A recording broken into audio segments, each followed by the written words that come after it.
Look at the vertical density of the skyline in this image. Metro Manila is blanketed in massive, colorful structures, competing for the attention of millions of commuters every single day. Yet, despite this massive physical footprint and the millions of pesos spent on these placements, the industry operates with a severe blind spot. There is no shared, objective system to measure how many people actually see any given advertisement. For decades, buyers and sellers have priced ad space based on gut feeling, on historical precedent, and perceived location prestige, rather than documented traffic counts. This creates a severe structural limitation.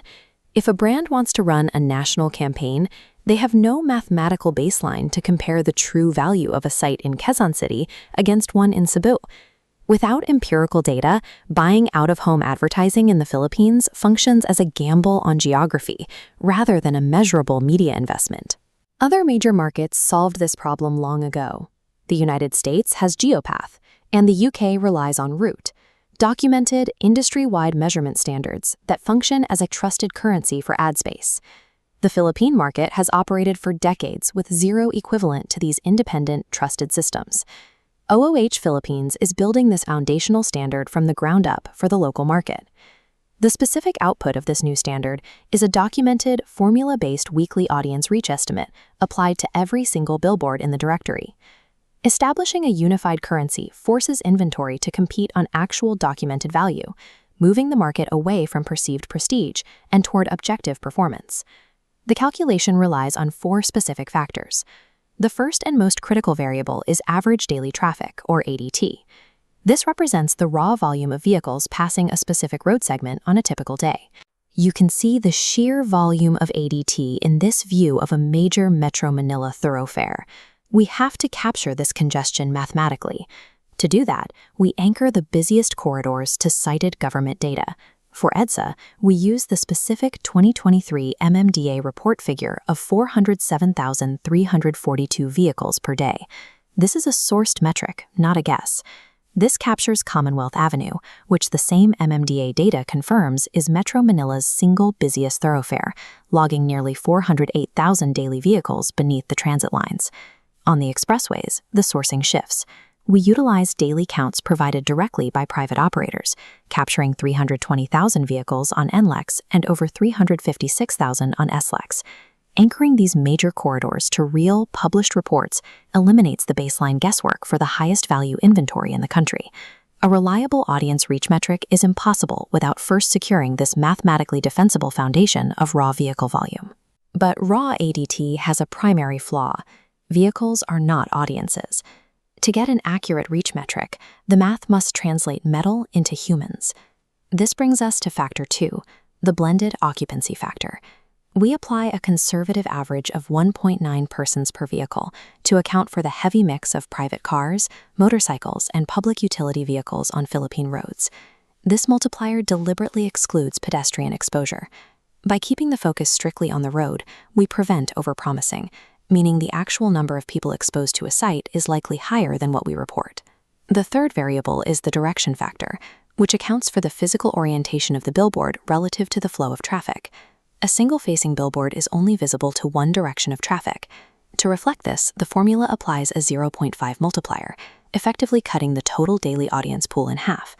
Contrast this with a double-facing structure. Because it captures the entirety of the corridor's traffic across both sides of the highway, it receives a full 1.0 multiplier. Applying these strict human and physical constraints to the raw ADT prevents wildly inflated numbers, resulting in a realistic, grounded baseline. Finally, we must account for a biological constraint. Proximity does not guarantee attention. Just because a driver passes an advertisement doesn't mean they process it. Factor 4 is the visibility factor, or likelihood to see. This metric mathematically adjusts for how noticeable different physical billboard formats actually are to a passing driver. Traditional static billboards carry a baseline noting rate multiplier of 0.45. We compare this against LED and digital displays, which receive a higher 0.55 multiplier. The motion and brightness of digital screens inherently capture more attention.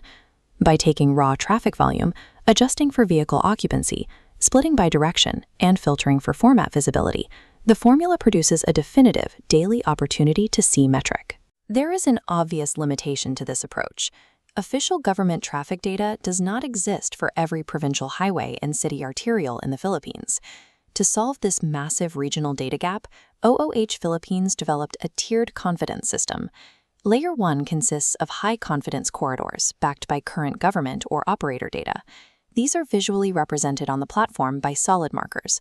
Layer 2 handles medium confidence estimates.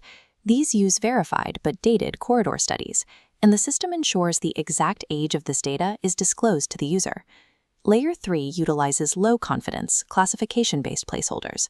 For unmapped provincial arterials in places like Cebu or Davao, the platform assigns a conservative volume estimate, represented clearly by dashed markers. This was a strategic choice. Applying baseline placeholders to regional sites is far more useful than ignoring 80% of the country's ad inventory. This strict confidence tiering protects the media buyer. A placeholder estimate is clearly labeled, ensuring it is never passed off as verified data. True data integrity isn't about having perfect numbers in every province. It is about absolute honesty regarding how unsure you are in undocumented regions. The ultimate goal of this methodology is not to output a single flawless number, but rather to establish a completely visible, standardized equation. Hiding data limitations behind a proprietary black box harms the market by generating a false sense of precision. When a media buyer interacts with this data on the platform, clicking any listing instantly reveals the exact traffic volume, the direction adjustment, and the visibility score used to calculate the reach. This is a sharp contrast with the legacy method, where advertisers had to take operator claims at face value without any visible proof of work. For OH Philippines, the final reach number itself is secondary. The transparent exposure of the underlying math is the actual product. This current four-factor formula we have just outlined is explicitly version 1 of a living, evolving measurement system.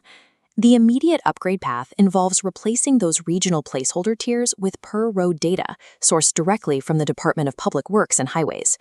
The next technological step will layer anonymized mobile location data over the traffic models, moving beyond vehicle counts to reveal true demographic composition and ad frequency. Finally, the roadmap includes utilizing AI camera systems on flagship sites to physically count vehicles, verifying and calibrating the mathematical model in real time. As data upgrades happen, the platform updates instantly, converting dashed regional estimates into solid, verified metrics. By abandoning gut feeling in favor of standardized, transparent math, out-of-home advertising in the Philippines finally transitions from an art into a quantifiable science.